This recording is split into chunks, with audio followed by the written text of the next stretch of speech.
अच्छा जी, नेक्स्ट मैं आपको बंडल दिखा रहा हूँ ट्वीट कोट का।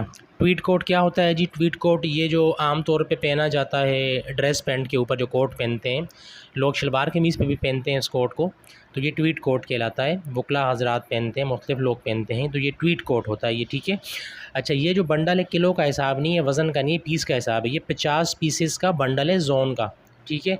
ज़ोन का माल आप आमतौर पे साफ़ सुथरा होता है, क्योंकि ज़ोन के अंदर बंडलों को, बड़े बंडलों को, जो 400-500 केजी के बंडल होते हैं, उनको खोल के उनमें से अच्छा माल निकाल के छोटे बंडल्स बनाए जाते हैं।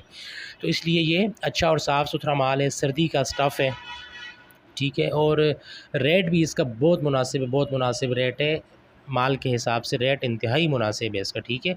ये मैं आपको कुछ बंडल थोड़े से साइड से खोल के दिखा रहा हूँ, ठीक है। अच्छा और बेहतरीन माल है, 50 पीस का बंडल है ज़ोन का, ठीक है। जिस किसी को भी चाहिए मेरे व्हाट्सएप नंबर पर रब्ता करें। पेमेंट्स वगैरह एडवांस होती है। बाकी कोई सवाल जवाब हो तो व्हाट्सएप पे रब्ता करके आप मुझसे पूछ सकते हैं। तो मेरे व्हाट्सएप का कैटलॉग भी विज़िट ज़रूर करें आप।